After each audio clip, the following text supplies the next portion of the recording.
नमस्कार दोस्तों, स्वागत है हमारा यूट्यूब चैनल में। जो भी इस चैनल में नए हैं, चैनल को सब्सक्राइब करें और बेल आइकन को दबाएं। कमेंट में जय श्री कृष्ण लिखें। वीडियो को अंत तक देखिए और चैनल को सब्सक्राइब करें ताकि आने वाला वीडियो आप तक पहुंच सके। अकेलापन को ताकत, श्री कृष्ण के उपदेश। अकेलापन एक ऐसी अवस्था है जो अधिकतर लोगों को कमजोर महसूस कराती है, लेकिन यदि इसे सही दृष्टिकोण से देखा जाए तो यह एक महान शक्ति का स्रोत बन सकता है। श्री कृष्ण के उपदेश हमें यह सिखाते हैं कि कैसे अकेलेपन को कमजोरी के बजाय अपनी आंतरिक शक्ति में परिवर्तित किया जाए।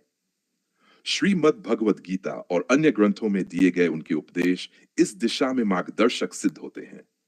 इस लेख में हम श्री कृष्ण के उपदेशों के माध्यम से यह समझेंगे कि कैसे अकेलेपन को आत्म साक्षात्कार, आत्मनिर्भरता, ध्यान, भक्ति और कर्तव्य के माध्यम से एक अद्भुत शक्ति में बदला जा सकता है।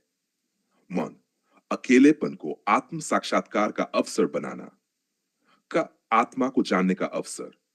श्री कृष्ण ने अर्जुन को गीता में बताया कि हम केवल यह शरीर नहीं हैं, बल्कि हम अमर आत्मा हैं। जब हम अकेले होते हैं तो यह आत्मा के वास्तविक स्वरूप को समझने का सर्वोत्तम समय होता है।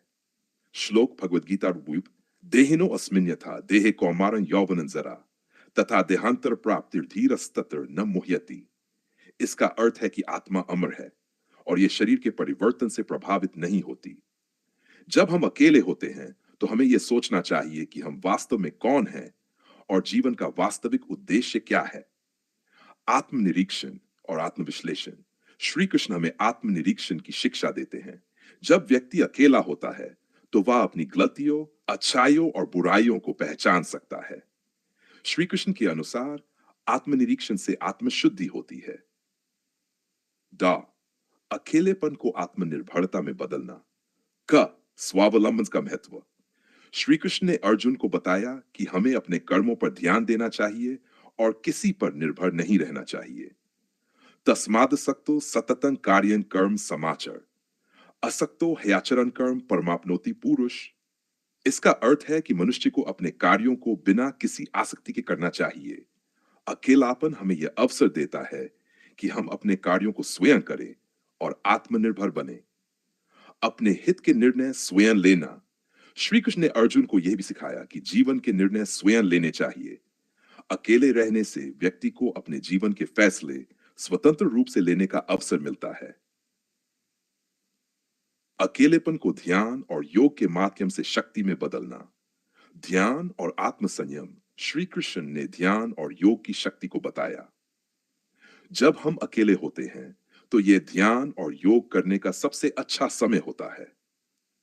श्लोक भगवद्रात्मात्मनस्तस्य येनात्मैव वात्मना जित अनात्मनस्तु शत्रुत्वे वर्तेतात्मैव शत्रुवत्। इसका अर्थ है कि यदि व्यक्ति आत्मसंयम प्राप्त कर लेता है तो उसका मन उसका मित्र बन जाता है, लेकिन यदि वह अपने मन को नियंत्रित नहीं करता तो मन ही उसका शत्रु बन जाता है। योग द्वारा मन का सदुपयोग योग के द्वारा किया जा सकता है। श्री कृष्ण ने अर्जुन से कहा कि योग से मन की अशांति दूर होती है और व्यक्ति मानसिक रूप से मजबूत बनता है। अकेलेपन को भक्ति के माध्यम से शक्ति में बदलना। ईश्वर की भक्ति से मन की स्थिरता। श्री कृष्ण कहते हैं कि जो व्यक्ति भगवान की भक्ति में लीन होता है वह कभी अकेला महसूस नहीं करता। श्लोक भगवद गीत अनन्याश्चिंत्यन्तो मां ये जना पर्युपासते तेषां नित्याभियुक्तानां योगक्षेम वहाम्यहम्। इसका अर्थ है कि जो लोग अन्य भाव से भगवान की भक्ति करते हैं उनकी हर चिंता को भगवान स्वयं दूर कर देते हैं। भक्ति से प्रेम और आनंद की प्राप्ति। श्री कृष्ण ने भक्ति को सर्वोच्च मार्ग बताया है। जब व्यक्ति अकेला होता है तो उसे भगवान का भजन, कीर्तन और ध्यान करना चाहिए, जिससे वह प्रेम और आनंद की अनुभूति कर सकता है।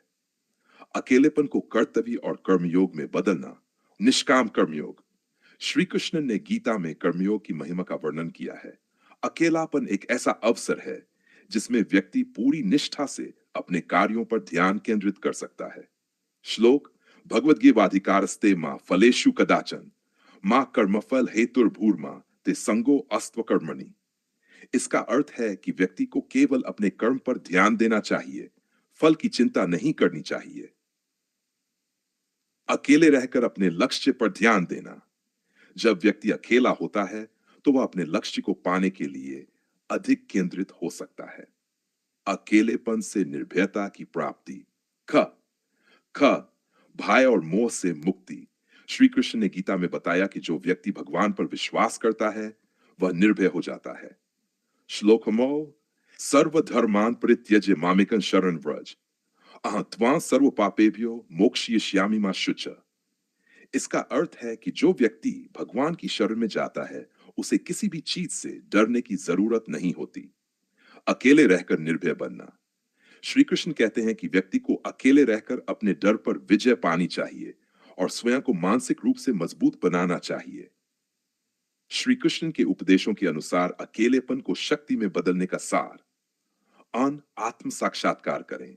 जानें कि आप केवल शरीर नहीं बल्कि अमर आत्मा है। आत्मनिर्भर बने। स्वयं के निर्णय स्वयं लें और अपने कार्यों को स्वयं करें। ध्यान और योग करें। इससे मानसिक शांति और आत्मिक शक्ति मिलेगी। भक्ति कर भगवान की शरण में जाने से अकेलापन दूर होता है। कर्मयोग अपनाएं। निष्काम कर्म करें और अपने लक्ष्य पर ध्यान दें। सेक्स निर्भय बने। श्री कृष्ण कहते हैं कि निर्भयता से ही व्यक्ति सशक्त बनता है। निष्कर्ष श्री कृष्ण के उपदेश हमें यह सिखाते हैं कि अकेलापन कोई कमजोरी नहीं बल्कि एक अवसर है जिसे हम स्वयं को जान सकते हैं, मजबूत बना सकते हैं और जीवन में सफलता प्राप्त कर सकते हैं। जो व्यक्ति इन उपदेशों का पालन करता है वह अकेले रहकर भी कभी अकेला महसूस नहीं करता। चैनल को सब्सक्राइब करें और वीडियो को लाइक करें। धन्यवाद। मिलते हैं अगले वीडियो में।